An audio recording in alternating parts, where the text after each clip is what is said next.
All right, good morning, or you'll probably see this good afternoon. Grown Black Folks Talk, the follow-on discussion about how to get stuck and how to get unstuck.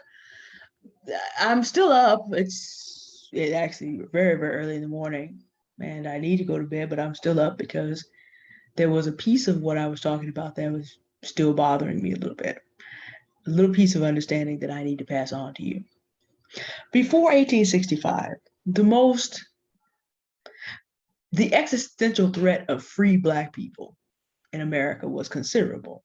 Because if Black people were actually being judges, admirals, doctors, lawyers, builders of university, Cheney University, 1797, if Black people were chief abolitionists, the AME Church, led by Reverend James Varick, is responsible for getting slavery halted in New York in 1827. If Black people are the chief agents in the country's history and in their own liberation, then during the time that was happening, the reality that Black people were fully competent human beings would have given the lie to the foundation of America's prosperity, because there were slaves from north to south, and Black people did the labor to set up the original capital of the country. So any impetus, any information, any data being seriously processed that Black people were full human beings who deserved their freedom just like everyone else would have blown up the country's economy.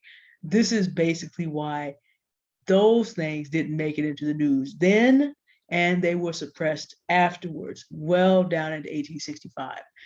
After 1865, those stories were suppressed because it shows that the United States of America knew from the beginning that it was being hypocritical and telling a big lie to itself and others about the potential of Black people in America, because those records do exist about Black people who are chief and fully human actors in all parts of the country's life. From 1965 to 1977, from 1865 to 1977, this is based, well, let's see. Let's make it 100 years. 1865 to 1975, this begins to be a cover-up. This is basically a cover-up. And as the South attempted to retell the story of what was really going on during slavery. And the North also, because the North was not only complicit, but as I mentioned, slavery in New York didn't stop until 1827. After 1975, however, the game changed. The existential threat is now presented from 1975 to the present day as follows. After the United States went out of its way to make sure that Black communities were flooded with drugs and guns, and big corporate agents gave us blaxploitation films in the 1970s and 80s, and then funded corrupt, perverted hip hop. I didn't say all hip hop, but I'm talking about the stuff that ends in B's and H's. Who funds all of that? You have a public-private partnership, if you will, because now the existential threat is portrayed in this way. Yes, Black people are free and have citizenship, but do not know what to do with it. So it should be okay for us to take them back into states that are less than freedom. This is why the 13th Amendment has a clause that you cannot be enslaved in the United States unless you go into felony imprisonment. The back door was left there. So now the argument about Black people is, when you see a Black person who is behaving inappropriate, that person is made an existential threat to the entire society, because you have someone who is free but is not smart enough to know how to uphold the responsibility. It's the exact follow-on of the idea from the 1860s and earlier that if Black people were freed, they wouldn't be able to. And now the argument is just plainly being made. The freedom of Black people to act a fool is an existential threat to American society. No less a person than President Joe Biden in his senatorial days described his crime bill as exactly that, a way to keep, quote, their sons from taking on our sons. So this is in his senator days. This is rather serious because consider who's in office. Which is why the young man who came on the bus was so disturbing to me, because he went 5 steps down in getting himself in a situation that gives credence to the view that Black people who do not understand the responsibilities of freedom are an existential threat to the society. Black already didn't pay, wouldn't mask up, played perverted music, and then slowed the bus operation down by holding the doors when all it was necessary was to step off. Had there been Muni police, that would not have ended well for him. But the thing about it is, cases like that are used to play up the existential threat.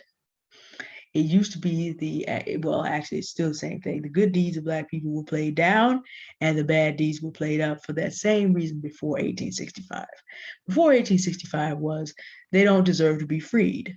The argument today is they don't deserve to stay free. So if you are walking through the world and you choose to make your stand on something that is not a serious issue of civil rights and privileges, in terms of doing something that it's a personal preference, but is against reasonable societal mores, you can get stuck and not be able to progress just for that, because people are pointing you, talking about see.